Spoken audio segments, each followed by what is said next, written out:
All right, and next up we have the coach of the volleyball team. All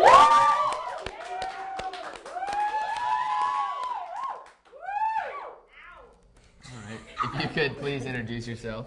I am Liz Rizzi.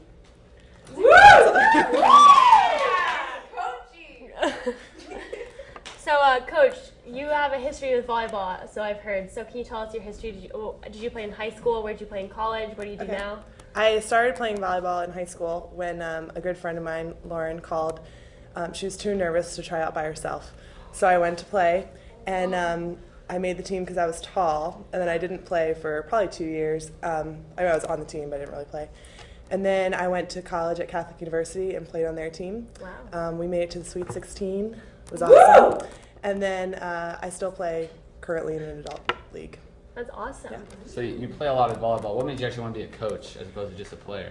It was actually a hard decision because we have volleyball seasons going on now, so you really have to give up playing volleyball in order to coach. And I realized that my coaches were just inspiring to me, and I kind of wanted to replicate what they had done for me. So that's why I decided. So I'm sure being with these girls all day, or not all day, for 2 hours a day, Lucky me. Most of the week, they make an impact on you. So what course. kind of impact did they make on you?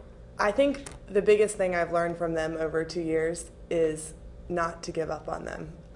We had a tough year last year, and they know that, we all know that. But seeing them come back for the preseason, seeing the energy, seeing their excitement, seeing them realize for themselves that they can be great, it makes practice fun. I mean, it makes going to practice fun. It makes being with them fun. So. And what is the one thing above all else you want your players to take away from your program as they move forward in their lives? What teamwork means and what athleticism means. I want them to realize that it is not on the court only, and it's on the court, off the court. It's in the hallways. It's in your office building. It's everywhere. It's that working together, being cooperative. So definitely that teamwork, and also the importance of athleticism. Not just the team, that you have to be as great as you can be.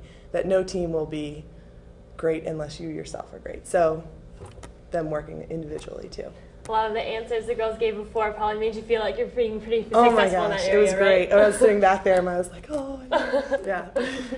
And as a coach, what kind of preparation does it take week to week, not just week to week, but for each match? Do you have any special game planning? Yes and no. I really look at them. I don't know if thankfully is the right word, but we have about 10 people on our team, and it's nice having a small team because I'm able to play a lot of them. I'm able to play them frequently.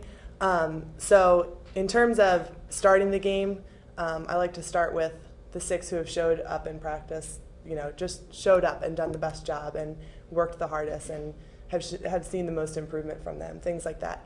And then we can always change it around. The best part about this team is that we have so many people who are neck and neck for positions and spots. And so to have 5 outside hitters to choose from, it's like a coach's dream. So I'm really lucky in terms that they all do get to play. So it's fun. And what's your mindset before each match? Are you nervous? Are you excited? I think I'm probably more nervous than they are because sometimes, so we'll have a great practice, and then sometimes at the end of practice they'll start, not doing what I want them to do, and I'm like, who's going to show up? Which team's it going to be? But then, once they start getting the ball rolling, then I get more comfortable. So I'm a little nervous. So what do you try to do throughout the season to build them up as a team for this year and future years? We certainly have our favorite drills, and we try to run those as much as possible to bring the 10-ball drill. They're all so when we do those drills and building up their competitive spirit, I also think just continuing. They can tell you they've seen so much improvement. We were keeping stats on how long it took us to get 30 good passes, 20 good passes, and their drills are moving way faster. So the fact that they're getting better at their drills, and then you can see that in the game, it's awesome.